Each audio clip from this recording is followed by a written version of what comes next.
Um cavalo que não teve ainda contato conosco, um cavalo que vai ser domado, nós começamos com o diálogo tátil.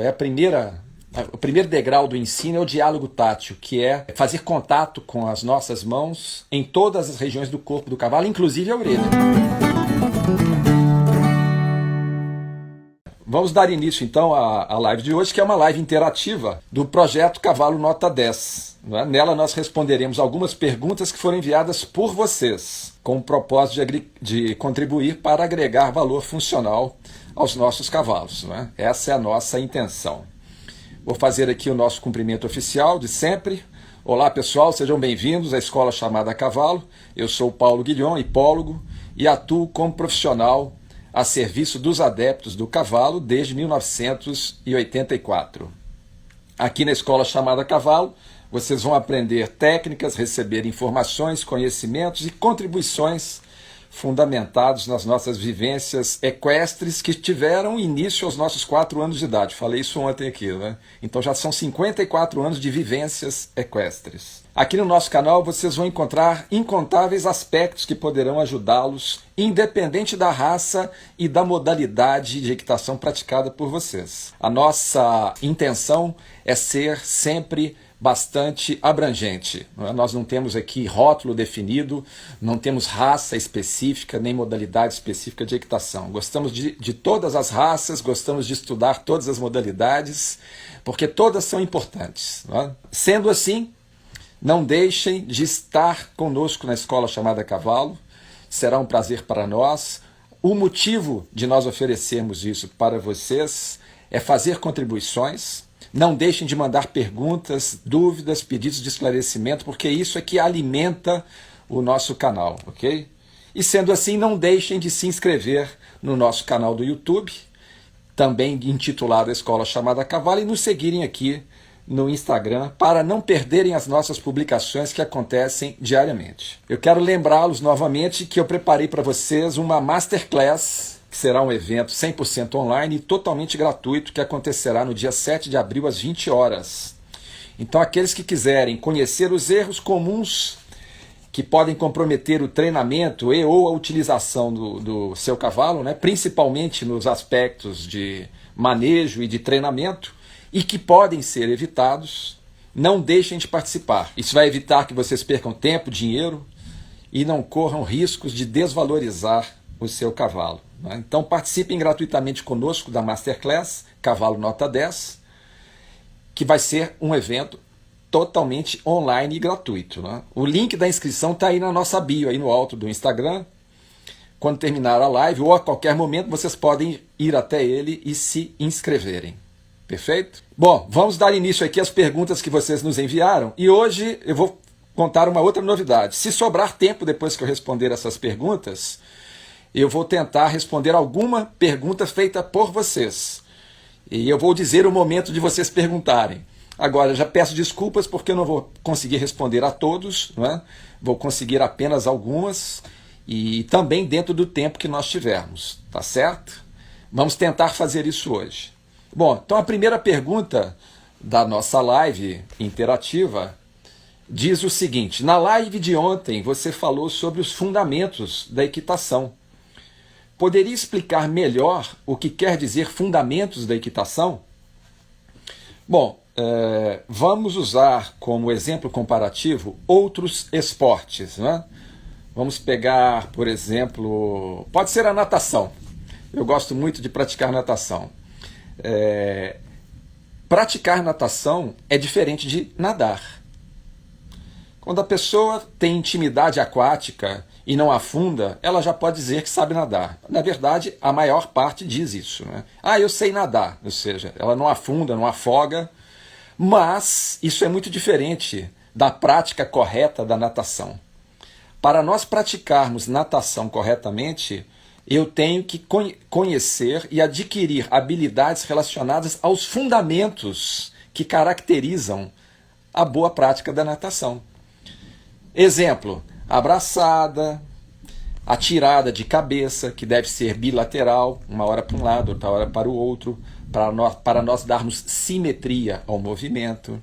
A pernada, não é? A virada, quando nós chegamos à borda da piscina, nós fazemos aqui virada, a flutuação, a respiração aquática, que é fundamental. Quem sabe fazer a respiração aquática não cansa ao praticar a natação, não é? E nem faz força contra a água. São movimentos deslizantes, não é? E nós saímos quando precisamos de oxigênio, pegamos o ar e voltamos a nadar, não é? Então, à medida que nós conhecemos os fundamentos e adquirimos as habilidades para praticá-los corretamente, agora sim, agora eu sei praticar natação. A equitação é a mesma coisa. Nós temos os fundamentos, que são todos os requisitos técnicos que dão sustentação à prática da equitação qualificada. Ontem nós falamos sobre pelo menos uns 15 fundamentos da equitação. Então, fundamentos são todos os recursos técnicos que o cavaleiro faz uso deles para ter controle do cavalo, eficiência naquilo que ele pretende, não é? E não prejudicar a sua relação para com o cavalo através de insuficiências relacionadas a essas questões que nós falamos aqui, que são todos esses recursos técnicos que facilitam essa linguagem de comunicação entre nós e o cavalo, denominada equitação, que é exercida por vias neuromotoras, ok? Então, espero que tenha sido respondida a pergunta. Vamos à segunda pergunta. Com relação às embocaduras, quando devemos passar o cavalo do bridão para o freio? Essa pergunta é muito boa, porque ela tem muita utilidade para nós, né? Então, o bridão é uma embocadura didática, ou seja, ela é apropriada para o ensino do cavalo. Por isso que ela tem o bocado, que é a parte que é introduzida na boca do cavalo, articulado. O bocado é articulado, dividido em duas hastes. Então, quando o cavaleiro aciona a rédea esquerda, ele provoca um movimento na haste esquerda do bocado do bridão. Quando aciona a rédea direita, a mesma coisa acontece na haste direita da embocadura. Embocaduras são todos os acessórios que são colocados na boca do cavalo. Então, as principais, as mais conhecidas são o bridão e freio, né? Então, isso são embocaduras. O bridão, como nós falamos, ele facilita o ensino do cavalo, a compreensão do cavalo aos comandos transmitidos a ele pelos contatos de rédeas. Porém, a equitação bem praticada sugere que o cavalo seja montado pelo dorso e não pela boca. Por que nós pegamos a boca do cavalo? Para fazer um ponto de contato com a sua coluna vertebral, que começa na inserção da cauda e termina lá na nuca do cavalo, a coluna vertebral dele, né? Então, o contato do cavaleiro com as rédeas é para nós termos acesso à coluna vertebral do cavalo. A hora que eu faço esse contato, agora eu tenho como realizar exercícios ginásticos da coluna vertebral. Mais adiante, depois que o cavalo tem a sua coluna ginasticada e aprende a fazer uso das flexões frontais e laterais, nós vamos diminuindo a nossa relação para com o cavalo através do contato da embocadura, até o cavalo ficar ligeiro. É um termo que se usa. A ligeireza. O cavalo não precisa mais daquele contato. Ele agora sabe usar o corpo, a coluna está toda flexível e ele não precisa mais... o cavaleiro não precisa mais desse ponto de contato para acessar a coluna, porque o cavalo já aprendeu a fazer uso dela, não é? Tem uma atitude que o cavalo de ensino avançado chega a ela, chamada rassembler. O rassembler é quando o cavalo aprende a flexionar a coluna, entrar com os posteriores por baixo da sua massa corpórea, aproximando o trem posterior do trem anterior, não é? Ou seja, engajando. Agora ele atrasa o centro de gravidade, alivia o trem anterior, fica leve de trem anterior, fica hidráulico, e a sua coluna agora está toda disponível às ações da equitação. A sua frente está mais elevada agora, a mais altiva, não é? A cabeça próxima da posição perpendicular, porém o pescoço mais altivo e o cavalo metido por baixo de si. Essa posição é reconhecida como rassembler. E quando o cavalo chega ao rassembler, ele já não precisa mais desses contatos de rédeas, porque ele aprendeu a usar a sua coluna vertebral. Então, voltando ao raciocínio inicial, nós pegamos a boca do cavalo para ter acesso à coluna vertebral e promover exercícios ginásticos nela. Mas para isso nós precisamos conhecer esse programa de treinamentos que faculta ao equitador promover essa ginástica funcional preparatória para cavalos de equitação. Não é? Bom, voltando à pergunta, quando é que nós devemos passar o cavalo do bridão para o freio? Existem muitos cavalos que nem precisam passar para o freio. Se o cavalo agora compreende toda a linguagem de comunicação exercida entre o cavaleiro e ele, denominada equitação, se ele tem o seu corpo todo ginasticado, se eu não preciso mais do contato da embocadura, porque ele agora está sendo comandado pelo dorso, através das minhas ações corporais, quadril, ombros, pernas, etc. Eu não preciso mais da embocadura. Ele pode ficar a vida inteira com o bridão, sem necessidade de passar para o freio. O freio, a diferença do freio para o bridão é que é uma embocadura mais rigorosa. A ação dela é mais rigorosa. Ela tem duas alavancas que são chamadas de pernas do freio. As rédeas saem dessas alavancas e quando o cavaleiro aciona as pernas do freio através das rédeas, ela apoia nas barras, que é aquele espaço sem dentes aqui no maxilar inferior do cavalo, entre os dentes incisivos e os pré-molares, molares, né? Apoia ali e faz um movimento de rotação. E, além disso, ajusta a barbela no queixo do cavalo. Então, não é à toa que essa embocadura chama-se freio. A função dela é ação de frenagem, conter o cavalo. Porém, depois que o cavalo aprende a ser contido pela compressão das pernas do cavaleiro, ele não precisa ir à boca do cavalo para pedir isso a ele. Existem inúmeros exemplos que comprovam a eficácia desse processo de ensino, através do qual o cavalo não necessariamente precisa estar conectado ao cavaleiro pelas rédeas através de uma embocadura. Eu lembro de uma cena de toureio a cavalo que eu assisti, que no meio do toureio, o toureiro cavaleiro, tira a cabeçada do cavalo com embocadura e rédeas e continua toreando com o cavalo com a cabeça livre. Ele com as bandeirilhas em mãos, enfrentando o touro, combatendo com o touro, e o cavalo todo sendo equitado pelo dorso.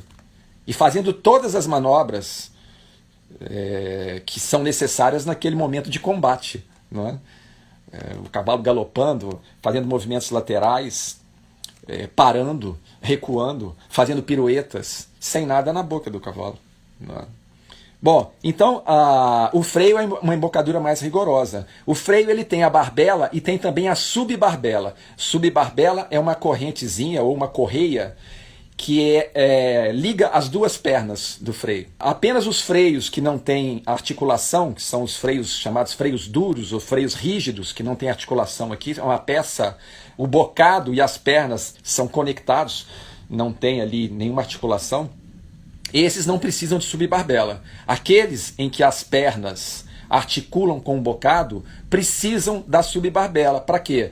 Para que as pernas não separem. Elas têm que trabalhar sempre numa posição paralela às pernas. E lembrando a vocês que o cavaleiro, quando coloca, se ele tiver a pretensão de usar o freio, quando isso acontece, ele vai trabalhar com as rédeas fechadas, na mesma mão.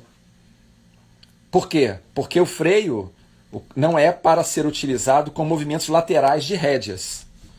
O cavalo deveria ser passado para o freio quando ele está já compreendendo os comandos de perna sobre o seu costado. Então agora o cavaleiro está com o freio, usando o freio, com as rédeas fechadas numa mão só, apenas para realizar ações de frenagem do cavalo. E às vezes, em algumas modalidades, algumas situações, essas paradas precisam acontecer de imediato. E dependendo do nível em que o cavalo se encontra, se ele precisar ter essa informação através da ação do freio, o cavaleiro assim fará. Não é? Então a gente coloca o freio se o cavalo precisar. Mas uma vez que o cavalo esteja utilizando o freio, eu não posso mais mexer nas rédeas em separado. As duas rédeas fechadas na mesma mão. No máximo eu posso fazer um contato das rédeas com o pescoço do cavalo. Mas as principais ações que estão sendo realizadas para o cavalo compreender os meus comandos estão sendo promovidas pelas ações das pernas do cavaleiro e não pelas rédeas. Não é? Então essa é a diferença. Nós temos algumas modalidades que empregam freio bridão, as duas embocaduras ao mesmo tempo na boca do cavalo. E o cavaleiro utilizando 4 rédeas. 4 por quê? Porque são contadas as rédeas numa lateral do pescoço e noutra lateral do pescoço. Né? Então são 2 rédeas numa lateral e 2 rédeas na outra. Por isso que se fala 4 rédeas. Né? 2 estão ligadas ao bridão e 2 estão ligadas ao freio. É o chamado freio bridão. Existe uma outra embocadura chamada Pellion. O Pellion, qual que é a diferença do Pellion para o bridão? O Pellion também tem um bocado articulado. Não é? Porém, ele tem saída para rédeas na posição de bridão e saída para rédeas na posição de freio. Porque ele tem as 2 pernas, né? As alavancas também. Tem barbela e geralmente subbarbela também. Muitos cavaleiros, inclusive eu, gosto de passar o cavalo do bridão para o Pellion, para ele se acostumar agora à ação da barbela, não é? Que não existia ainda no bridão, para que no futuro, quando ele for passado ao freio, se esse for o caso, ele já ter compreensão do ajuste da barbela e do movimento de rotação que a embocadura faz quando as rédeas de baixo são acionadas, aquelas que saem da extremidade das pernas. Então é uma embocadura intermediária. A gente começa com o bridão, passa para o Pellion e depois passa para o freio. Se eu quiser usar essas 3 fases de ensino, não é, através das embocaduras. Mas como eu disse no início, não é necessário. Há cavalos que vão corresponder muito bem trabalhando só com o bridão até chegar a um nível muito elevado de equitação que não há mais necessidade de intervenção através dos contatos das rédeas com a sua boca. Ok? Então, mas respondendo aqui, quando é que se passa o cavalo do bridão para o freio? Muita gente pensa que é quando ele não está mais obedecendo o bridão. Não, não é nada disso. Pelo contrário, é quando ele já sabe tudo no bridão e agora ele entende os comandos de pernas. Agora eu passo para o freio, por quê? Porque eu não preciso mais de comandos laterais de rédeas e se eu precisar de uma frenagem rápida, eficiente, eu tenho as rédeas do freio em mãos para realizar essa ação. Mas agora o cavaleiro está todo na perna. Não é? Ok? Bom, há muito ainda a falar sobre isso, mas vamos ficar por aqui hoje, porque senão não dá tempo de nós lermos as outras perguntas. A terceira pergunta diz aqui: qual intervalo deve ser dado entre a oferta de ração e de volumoso? É uma pergunta relacionada à nutrição do cavalo, alimentação do cavalo. Bom, nós falamos outro dia numa live que a ração e o volumoso devem ser dados em separado. Por quê? Porque a digestão da ração acontece no estômago do cavalo e a digestão da forrageira acontece nos intestinos do cavalo. Okay? Então, se nós dermos a ração misturada no capim, o que vai acontecer? O capim vai carrear, vai levar a ração para os intestinos e ela não vai ser processada como deveria. Certo? Então é preciso que seja dado em separado, de preferência com um intervalo entre um e outro. E a pessoa está perguntando qual seria esse intervalo. Pelo menos 40 minutos. Nós passamos a ração, 40 minutos depois, o cavalo ingeriu, 40 minutos depois, nós passamos o volumoso, ok? Seria um tempo médio, ou mínimo, não menos do que isso. Não vou dizer médio, vou dizer um tempo mínimo. Evitem dar o volumoso antes desse tempo, para que a ração já esteja devidamente processada. É claro que o metabolismo de digestão de cada cavalo acontece numa velocidade. Então, em média, 40 minutos seria um tempo para o cavalo fazer o processamento daquilo. Agora, depende muito da quantidade de ração também que está sendo oferecida, né? Cavalos que comem muita quantidade de ração, e isso não é recomendável, levam mais tempo para processá-la. Nenhum cavalo deveria comer mais de 1,5 kg de ração cada vez que esse alimento fosse oferecido a ele. Mas meu cavalo precisa comer 4,5 kg de ração. Então divida isso em 3 frações de 1,5 kg. 1,5 kg de manhã, 1,5 kg no meio do dia e 1,5 kg no final do dia. Que é uma quantidade que consegue ser processada por cavalos de grande porte. Um cavalo de grande porte é aquele que tem acima de 1,60 m na cernelha. E se eles estiverem em regime de trabalho contínuo, não é? Trabalhando pelo menos dia sim, dia não, ele consegue processar até 4,5 kg de ração por dia, oferecida em 3 porções. Ok? Em 3 porções. A Gisela está perguntando aqui se é melhor oferecer ração seca ou com água misturada. Nunca com água misturada, Gisela. Ração seca, tá ok? Não misture com água, não. O cavalo depois vai beber água se ele tiver sede. E ele precisa ensalivar. Se ele pega a ração já umedecida, ele diminui o tempo de mastigação, ele ensaliva menos, e a saliva, como nós já dissemos, é importantíssima no processo digestivo, né? A saliva alcaliniza o meio gastrointestinal, não é? A mastigação é importante para o cavalo, então nós precisamos aumentar o tempo de exercício mastigatório do cavalo e incentivar a ensalivação. Nunca ração umedecida, nunca molhada, ok? Então é isso, pessoal. Cavalos de grande porte em regime de trabalho conseguem processar até 4,5 kg de ração dia, não mais do que isso. Se você está dando mais do que isso, você está jogando dinheiro fora. O cavalo não vai conseguir processar mais do que isso. Ok? Vamos passar aqui a nossa próxima pergunta. De quanto em quanto tempo devemos vermifugar o cavalo? Essa é uma pergunta que volta e meia chega aos nossos ouvidos, não é?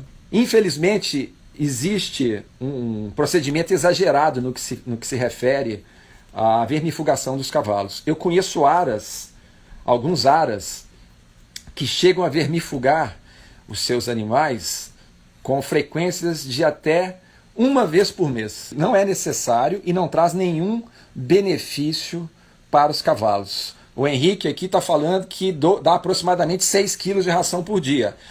Na nossa opinião, é um exagero, viu, Henrique? É um exagero. O seu cavalo não precisa... Eu não conheço o seu cavalo, mas como eu disse, cavalos de grande porte, em regime de trabalho, rotineiro, conseguem processar até 4,5 kg.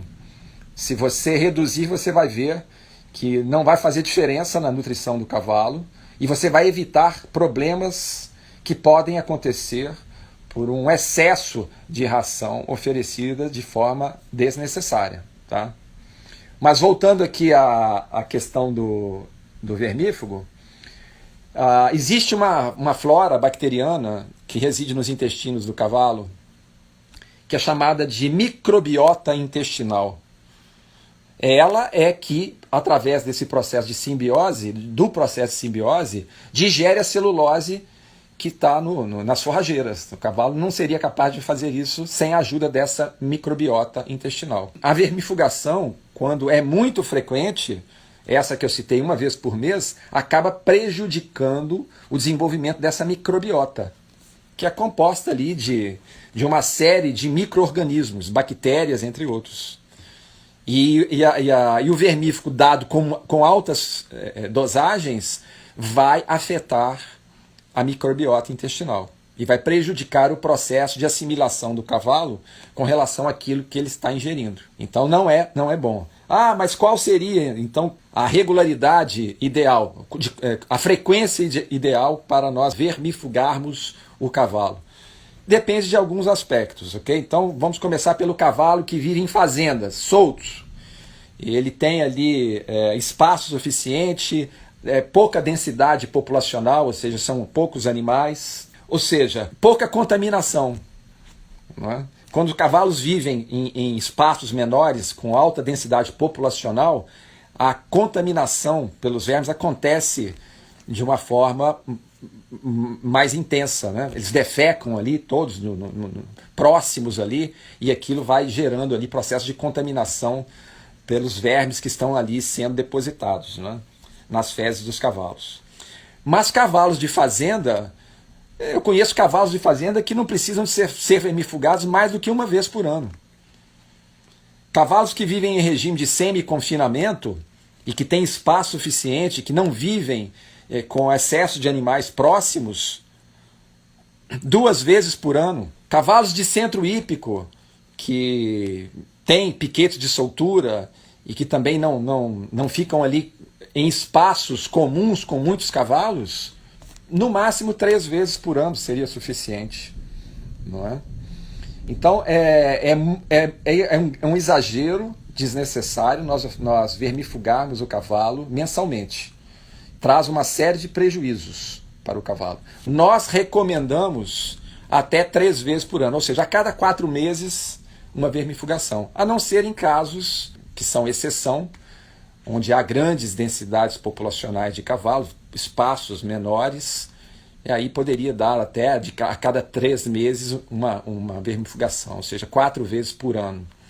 Mais do que isso eu acho totalmente desnecessário. Eu já conversei muito sobre isso com o Dr. Gustavo Braune, que é um grande veterinário especializado em cavalos, e isso que eu estou falando aqui, eu estou retransmitindo, foi ele que me falou, né? Ele falou que os vermes, se fossem totalmente eliminados do organismo do cavalo, não seria uma atitude benéfica de nossa parte. Eles têm uma função a cumprir lá também. Depende ali da quantidade de vermes. Não pode passar de determinado limite. Por isso é que é importante nós fazermos vermifugações ocasionais, para manter a população de vermes dentro do limite razoável, que presta inclusive alguns benefícios para o cavalo, por incrível que possa parecer. Palavras do Dr. Gustavo Braune, ok? Então é isso, pessoal. Deixa eu ver aqui, tem o Henrique aqui perguntando se misturar óleo de soja na ração é bom. Eu nunca misturei, em meio século de vivências equestres, eu nunca misturei óleo de soja na ração dos meus cavalos, né? Se o cavalo tem manejo adequado, se o alimento que eu estou oferecendo para ele é adequado, gramíneas fenadas ou ceifadas a fresco, se ele come uma quantidade de ração possível de ser metabolizada pelo seu organismo, se ele está sendo exercitado regularmente, para que ele vai precisar de óleo de soja? Nenhuma necessidade. Então eu nunca utilizei e nunca vou utilizar. Eu nunca vou utilizar, porque não acho que seja necessário. É aquilo que eu falei, se o manejo alimentar está sendo bem feito, e os outros aspectos do manejo também estão sendo realizados de modo satisfatório, não há a menor necessidade de nós darmos óleo para o cavalo, não. A pergunta que eu faria para o Henrique é: por que você está dando óleo de soja para o seu cavalo? Não é? O que te levou a dar o óleo de soja? Se você estiver por aí escutar a pergunta, responda aqui que nós vamos voltar à pauta, tá bom? A quinta pergunta que nos enviaram está dizendo aqui: qual a sela que você recomenda? Nossa, essa pergunta aí, ela suscita aqui uma série de reflexões para ser respondida. Vai depender de muitos fatores. Ó, o Henrique aqui, ó, foi um veterinário que me falou que é bom, por isso perguntei. Bom, então pergunte para o veterinário por que é bom. Essa é a resposta que eu estou querendo, né? Qual é o benefício que o óleo de soja vai trazer ao seu cavalo? Essa é a resposta que você tem que ter do seu veterinário. Ok? E pergunte a ele e traga aqui para nós. Não é? Eu sei que muitas pessoas usam isso. Eles usam o óleo de soja na dieta dos cavalos. Alguns falam que é para melhorar o pelo, outros que é para melhorar o trânsito do alimento nas suas vias intestinais, né, para não ter problemas de compactação, entre outras questões. Mas pergunte a ele e numa próxima live traga aqui para nós, que é bom nós conversarmos sobre isso. Tá ok? Obrigado, Henrique. Bom, voltando aqui qual a sela que eu recomendo, depende de muitas questões, né? Por exemplo, qual é a modalidade de equitação que você pratica? Se você pratica uma modalidade no estilo western, a sua sela será de um modelo. Se você pratica uma modalidade no estilo acadêmico, a sua sela será de outro modelo. Se você é um cavaleiro que pratica cavalgada de lazer, a sua sela será de um outro modelo. E assim por diante. Se você é um cavaleiro que pratica hipismo, que salta obstáculos, a sua sela terá um outro modelo. Se você é um jockey que pratica turf, corridas a cavalo, a sua sela terá um outro modelo. Em quaisquer modalidades, há selas bem projetadas e selas não tão bem projetadas. A sela que eu recomendo é uma sela bem projetada. Mas o que é uma sela bem projetada? Aquela que se adapta bem de modo anatômico ao cavalo, não causa prejuízos a ele. É o primeiro aspecto. O suadouro deve ser compatível às características dorsais do cavalo. E eu tenho uma sela, eu comprei uma sela argentina da marca Santa Cruz. Santa Cruz é a grife da sela. Ela tem um suadouro móvel, ela tem um mecanismo que nós usamos ali, uma chave para apertar e para bambear. Quando nós bambeamos, eu posso abrir o suadouro, né, e fazer ali a regulagem que eu quero, para ela se adaptar a vários tipos de dorso do cavalo. Cada cavalo tem um manequim, não é? Uma característica de anatomia do seu dorso, da sua região dorso-lombar. Não seria de bom senso nós imaginarmos que uma sela vai se adaptar ao dorso de qualquer cavalo que nós utilizarmos. Não é bem assim, não é? Não é bem assim. Nós precisamos observar a anatomia dorsal do nosso cavalo. Existem celeiros, fabricantes de selas, que pedem a medida do dorso do cavalo para que a sela seja confeccionada. Isso seria o ideal. Então uma boa sela começa por esse requisito. Ela está anatomicamente adaptável ao dorso do seu cavalo? É a pergunta que nós temos que fazer. Ok? A outra, ela me deixa numa boa posição a cavalo quando eu monto? Tem muitas selas que nos deixam sentados a cavalo e não montados. Isso tem muito a ver com a relação entre a posição de assento e a posição de saída dos loros, que são as correias que sustentam os estribos. Então, se a posição de assento estiver muito distante do loro, o meu assento vai ficar atrasado com relação às minhas pernas. E eu vou ficar sentado a cavalo. E isso vai trazer uma série de prejuízos que foram mencionados na live de ontem, quando nós estávamos falando dos fundamentos da equitação. Vai atrapalhar o funcionamento do sistema amortecedor. Eu não vou conseguir fusionar o meu centro de gravidade ao centro de gravidade do cavalo. Eu não consigo bascular o meu quadril, porque o quadril atrasa, e quando ele atrasa, ele puxa o meu tronco para frente. E o cavalo agora vai receber uma sensação de frenagem todas as vezes que o meu quadril for para trás e o meu tronco for para frente. Entre outros prejuízos, né? Então, qualquer que seja o modelo da sela do seu interesse, da modalidade que você pratica, é importante perceber o projeto da sela. A posição de saída da cilha. Tem selas que têm a posição de saída da cilha muito adiantada e ficam provocando ferimentos aqui na região do codilho aqui do cavalo, na axila aqui do cavalo. A cilha fica muito adiantada. É claro que existem cavalos com essa região chamada passagem de cilha mais larga e mais estreita. Depende da anatomia do cavalo. Mas existem muitas selas defeituosas porque posicionam a sua cilha muito adiantada. Não é? Selas que usam cilha e barrigueira. Eu vejo selas que a cilha está muito adiantada e a barrigueira muito atrasada, indo lá para a região da virilha do cavalo. Então é preciso que haja um projeto de dimensionamento funcional adequado do equipamento de montaria, que são as selas, independente do modelo da sela, independente. Na Europa, que é um continente onde já tem uma cultura equestre amadurecida, existem critérios de confecção de sela muito adiantados, muito aprimorados, e preocupações que nós nem imaginamos na hora de confeccionar uma sela. E lá as selas são feitas para durar a vida inteira. Não é algo descartável. Não é? Então eles pegam as medidas do cavaleiro, as medidas do cavalo, e tem todo um raciocínio que favorece a cibernética da equitação, que é a arte da pilotagem do cavalo. Isso é que significa cibernética da equitação. Nós explicamos na live de ontem. Quem não assistiu, assista, porque ela está salva aí no nosso Instagram. Não é? Então, voltando à pergunta e respondendo agora de forma sucinta. Qual é a sela que você recomenda? Uma sela bem projetada, independente do modelo. Pode ser uma sela western bem projetada, uma sela de equitação acadêmica bem projetada, uma sela de cavalgada bem projetada e assim por diante. Ok? Bom, então a próxima pergunta diz aqui: existem cavalos que não aceitam o uso das esporas ou da vara? A minha resposta é: eu acredito que possa haver, e vou explicar por quê. Eu conheço cavalos que têm trauma de esporas e também trauma de vara, porque foram agredidos por esses instrumentos, ou foram mal apresentados a esses acessórios, a essas ajudas que são muito valiosas no ensino do cavalo, desde que sejam usadas corretamente. como ajudas sinalizadoras.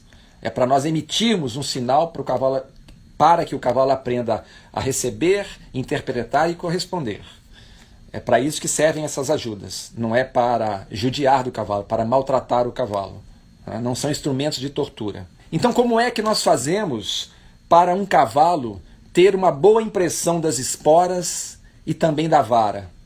Primeiro, nós precisamos apresentar esses equipamentos para ele antes de usá-los. Então, quando eu vou domar um cavalo, iniciar um cavalo, que ele já está sendo montado algumas vezes, agora chegou a hora de mostrar para ele as esporas. Vamos começar pela espora. Eu pego a espora, tiro do pé e faço o contato da espora com várias regiões do corpo do cavalo. Pescoço, peito, espádua, o costado, que é a região das costelas todinha, garupa, perna, dos dois lados do cavalo, e depois faço ações intermitentes com a espora. Se for uma espora moxa, ação intermitente. Se for uma espora de roseta, girando nas mesmas regiões, para que o cavalo compreenda aquele sinal. E quando eu estiver montado e encostá-la no cavalo, ele não assustar, ele não estranhar aquilo. Há cavalos que no mesmo dia já entendem e aceitam. Outros precisam de 2, 3 sessões para compreender isso. A vara é antes de montar o cavalo, nos próprios trabalhos de chão. Existem 3 versões de trabalho de chão, como nós já falamos em outras lives. E antes de iniciar esses trabalhos de chão, apresenta-se a vara para o cavalo, que tem a função de prolongamento do meu braço, para eu chegar ao cavalo numa distância maior e poder tocá-lo. Então nós damos um banho de vara no cavalo.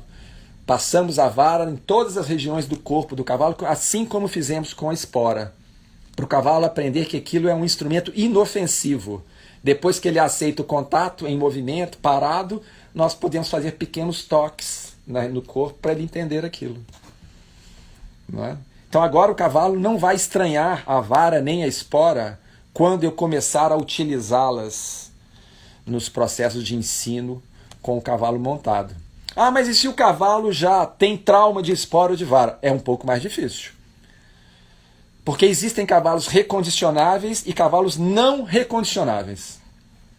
Depende da natureza psicoemocional do indivíduo. Tem cavalos que não aceitam o recondicionamento. Eu dou testemunho disso.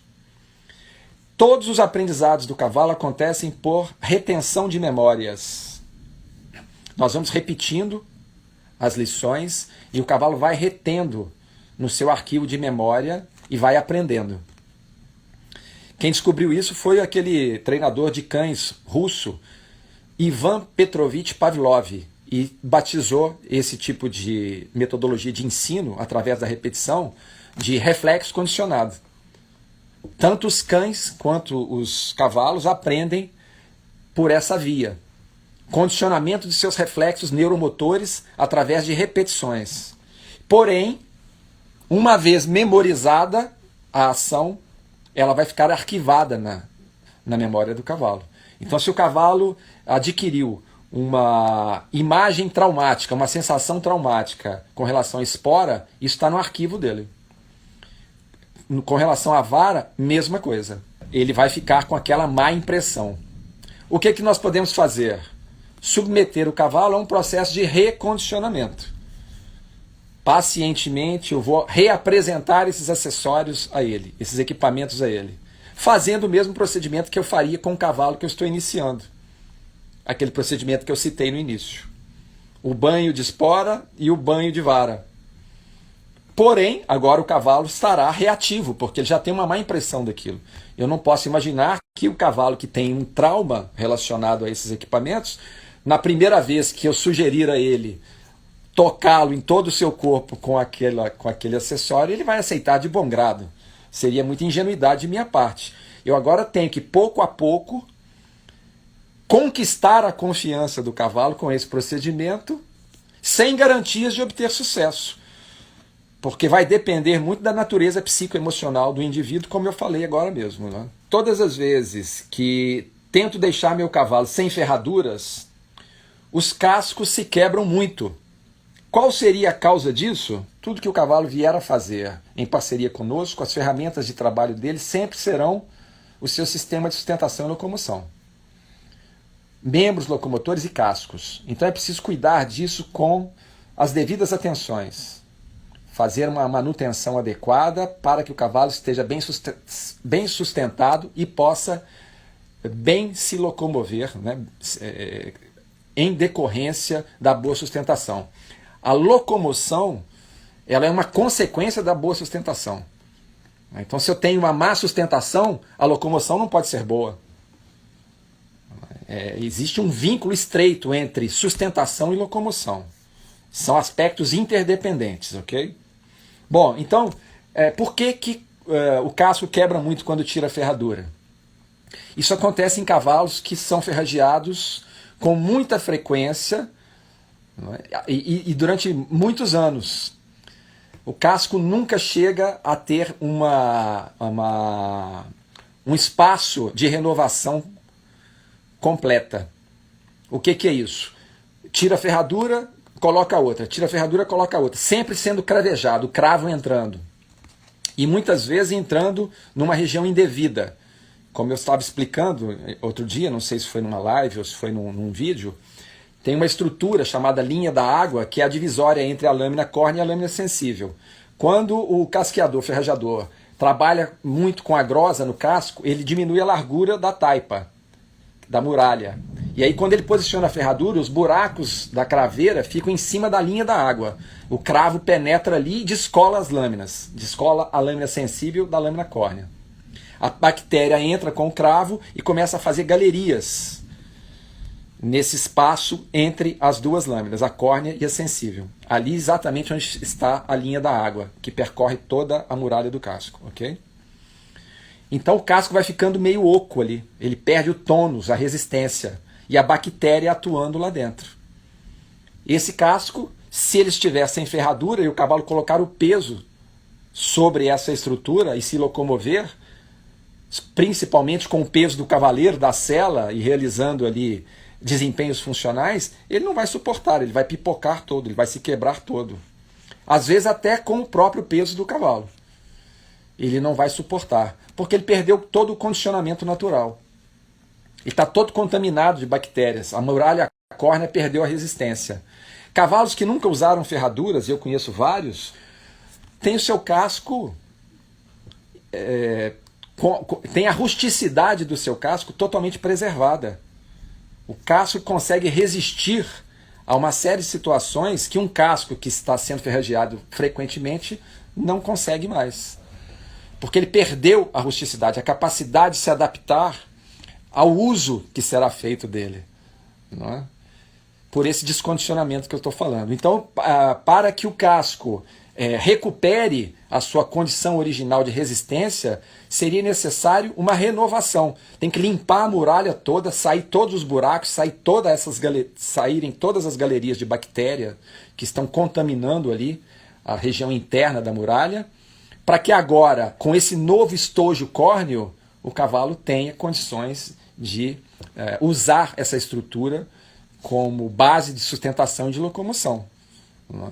Então quebra por isso, porque o casco ficou todo descondicionado. Conheci um aras no norte de Minas, ou Aras das Garças, um criatório grande de cavalos, e lá é criatório de gado também, do Zerai Nelore. Os vaqueiros tinham 5 cavalos, cada vaqueiro. Usava um em cada dia da semana, de segunda a sexta.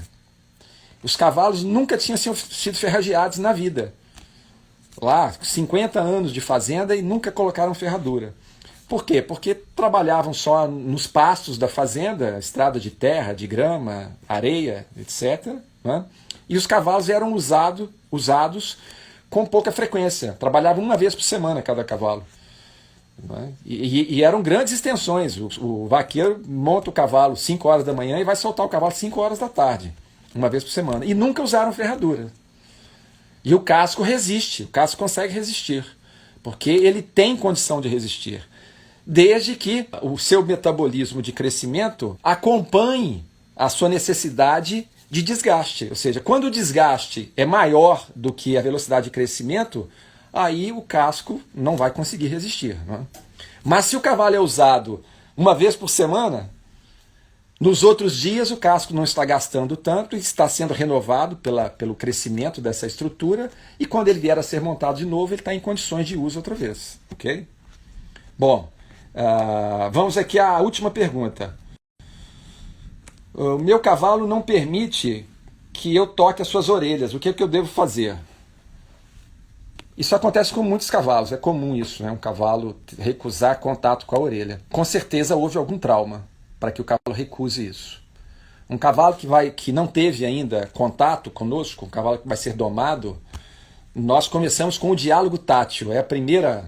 O primeiro degrau do ensino é o diálogo tátil, que é fazer contato com as nossas mãos em todas as regiões do corpo do cavalo, inclusive a orelha. Mas nós não vamos lá no primeiro dia.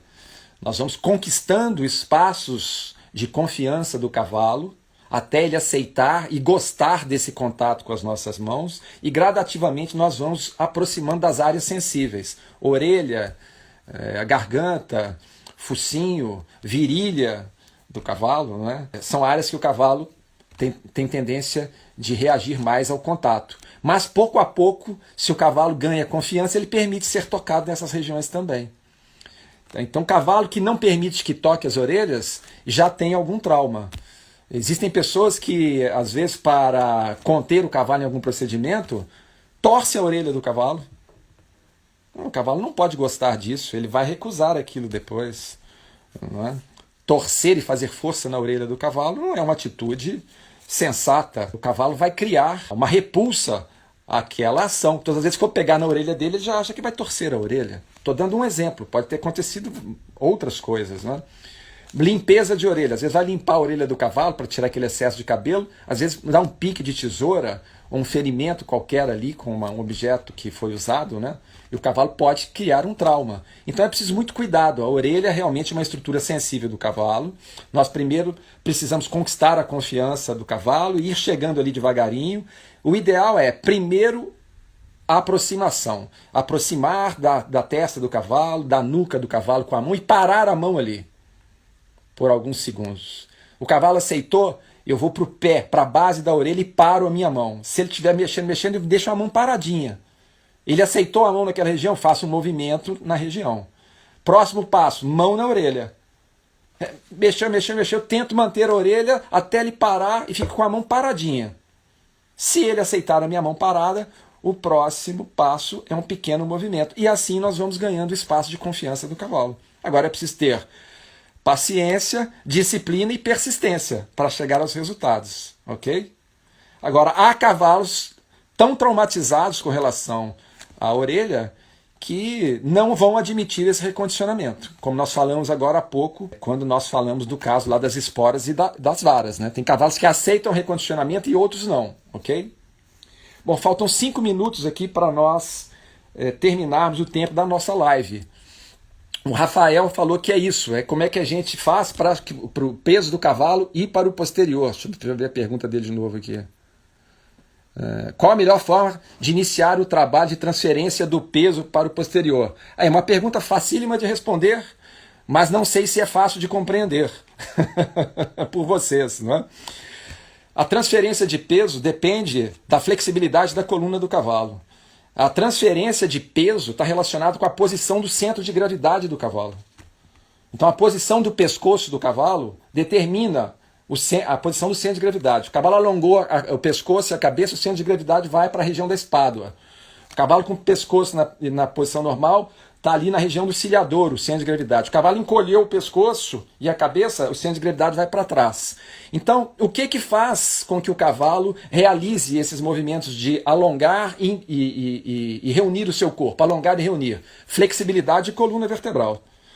Se o treinador conhece os exercícios de flexão da coluna vertebral, tanto os frontais quanto os laterais, ele vai ganhar de presente essa possibilidade de levar o centro de gravidade do cavalo para onde ele quiser, tanto no sentido lateral quanto no sentido antero-posterior. Porque o que faz com que isso aconteça são os movimentos corpóreos do cavalo, que são dados pela coluna vertebral, principalmente pela coluna vertebral. Um cavalo totalmente rígido de coluna, como é que você vai transferir o peso dele? para o posterior. Se ele está com a coluna enrijecida, ele não tem mobilidade, ele não entra por baixo da massa. Para transferir o peso para trás, ele tem que engajar, entrar por baixo da massa. E para ele engajar, ele tem que fletir a coluna para cima. Primeiro aspecto, alongamento da musculatura do osso lombar. O cavalo tem que estar com ela alongada para poder fazer os movimentos de flexão frontal da coluna. Então, mantenha o seu cavalo no exercício de pilates todos os dias. Ponha alimento para ele na altura do chão, porque ele fazendo a baixada de pescoço para comer o dia inteiro ali, ele está alongando a musculatura e vai facilitar depois as flexões frontais, ok? Estou respondendo aqui com muita rapidez, porque vai acabar aqui e eu tenho que terminar. Pessoal, não esqueçam que eu leio todos os comentários de vocês. O que não dá tempo de responder aqui, mandem para nós, que nós vamos anotar e trazer aqui nas próximas lives interativas. E é muito importante que vocês façam isso. Para nós e para vocês também, porque uma pergunta que vocês nos trazem, ela serve para muitos de vocês. A resposta vai servir para muitos, ok? Continuem seguindo a Escola Chamada Cavalo. As nossas contribuições são sempre com o objetivo de agregar valor funcional ao cavalo de vocês. Não se esqueçam disso. Esse é o objetivo do nosso canal. E para agregar valor funcional ao cavalo, nós precisamos nos capacitar, porque os processos de criação, manejo e treinamento são realizados por nós. Então, quanto mais conhecimentos, habilidades nós adquirirmos, melhor nós vamos conduzir esses processos de criação, manejo e treinamento. Prossigam conosco na Escola Chamada Cavalo, tanto no Instagram quanto no YouTube. E hoje, às 20 horas, nós teremos publicação inédita lá no YouTube. Não esqueçam de clicar no sininho para receberem as notificações, que acontecem com muita frequência. E ficam aqui os nossos agradecimentos, mais uma vez, pela presença de todos vocês e a nossa esperança de tê-los conosco na nossa próxima live. Uma boa noite a todos e até lá, se Deus quiser.